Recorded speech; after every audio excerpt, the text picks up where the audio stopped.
welcome back to a new video. Today I'm going to be making a Dune papercut lightbox. I'm very excited for this one, so let's just start. I went to the movies a few days ago and watched Dune Part 2. It was a great movie and I started really looking into the story of Dune, and I really loved the world and the story, so I thought it would be fun to make a Dune inspired lightbox. So I got started planning out my idea. I thought it could be cool to show a fremen who is riding on a desert sandworm. So the first step is to get started on the environment. This is a more simple scene full of sand dunes, so I wanted to find ways to make it more detailed.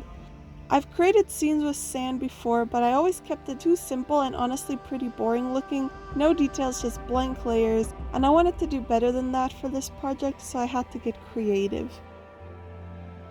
I looked at a lot of pictures of sand dunes, and they were typically split into two sides, and I thought I could make one side shaded and the other highlighted, and then it could have some dimension to it.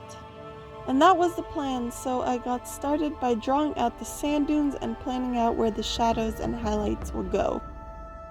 Then I cut out the highlighted areas and cut another piece of cardstock in the shape of the shadows to layer on those parts. I glued the shadow pieces on and cut some sketching paper to glue in the highlighted areas.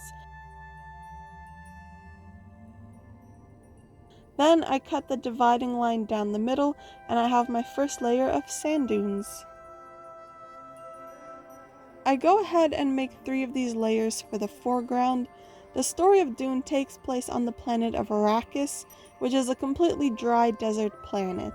There is one very important reason why anyone would want to go to Arrakis. There is a substance called spice in the sand, and it's a powerful hallucinogen, and it is the key to space travel. They describe spice as smelling and tasting like cinnamon. In the movie, it's shown as orange particles in the air, so I knew I was going to use an orange light for this project. Once all the dunes are done, I get started on the sandworm. I knew I wanted to make this lightbox more 3D like my last video, and all of the 3D parts will be on the sandworm. I started off by cutting this base shape for the worm's body to get the size right. This is also the back of the worm, and I'm going to make a half circle tube for the body, and this is the flat side of that half circle. Anyways, to create that curved look, I'm making overlapping strips of scales to wrap around and create the body. When creating the scales, I made them uneven to give it a more organic look. I wasn't quite sure how many I would need, so I cut out a bunch of them. The worms of Dune are called Shai Hulud by the Fremen and are actually the reason spice is on Arrakis. The planet was once covered in water, but the worms are allergic to water, so they dried up the whole planet. And worms live a very long time, so they have a larval phase. During that phase, they seek out water, and as their excrements mix with it, over time it builds up and creates carbon dioxide gases and explodes up to the surface where it becomes spice. The worms are also drawn to the surface by vibrations caused by tiny little animals and other things that they could eat, so the fremen use this to their advantage in different ways to try to summon them and ride them.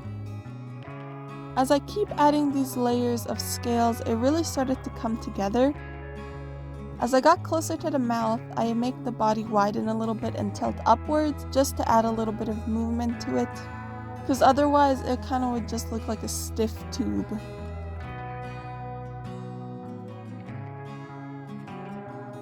I created a wavy mouthpiece, cut some details into it, and wrapped it around the mouth hole and glued it in place. And I didn't like how the mouth looked on the inside, because if you turn it even slightly to the side, you can see into the mouth, and it was just really ugly. So I cut some little teeth just to glue in there and add a little bit of visual interest from any other angle. And now it's time to make the little fremen that's riding on the worm. I drew him out based on my reference and cut him out in individual pieces. The fremen are native to Arrakis and live out in the deep desert. They worship the worms and use spice for many things. Their eyes are blue from all the spice addiction, and they traverse the desert using the sand walk, a walk created to imitate the blowing of wind through sand since their footsteps would attract the worms. They summon the worms with vibrations and use long hooks to pry up the scales of the worm. It's a very sensitive part under there, so the worms turn to keep it away from the sand, which causes them to stay up on the surface of the sand, making them rideable.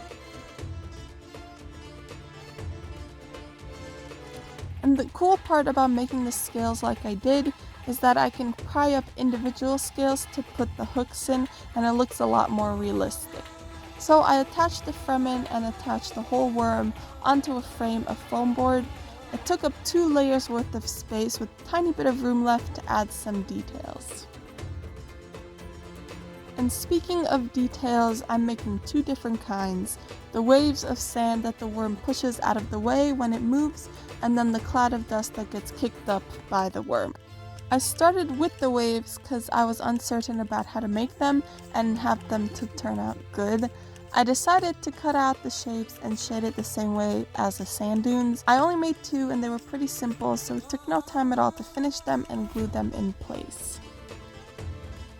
Then for the dust clouds, I just cut small cloud shapes out of sketching paper. I made some bigger and some smaller ones to fill in the spaces between the bigger ones and to just make it look a bit organic and nice. I do my best to arrange them in an appealing way, and then I continue creating some smaller sand dunes in the distance.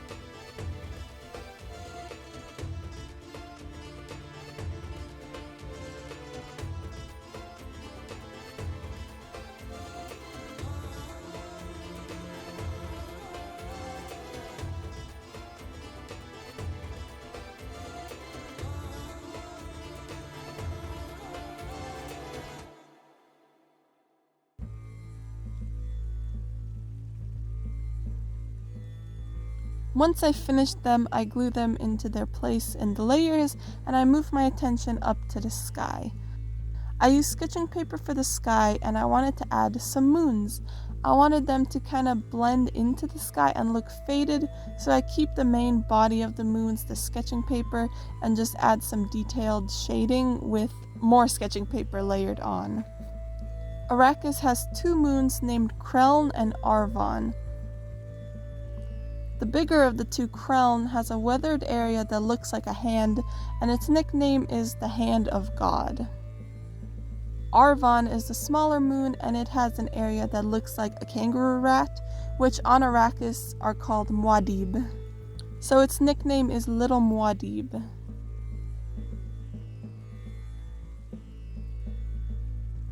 Once I finished making the moons, I took a sewing pin and poked holes in the sky to look like stars.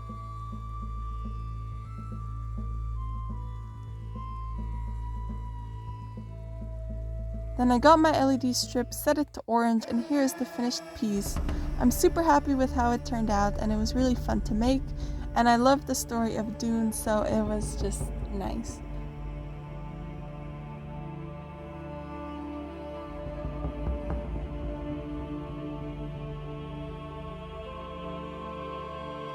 If you enjoyed, please subscribe, and I will see you next time. Bye!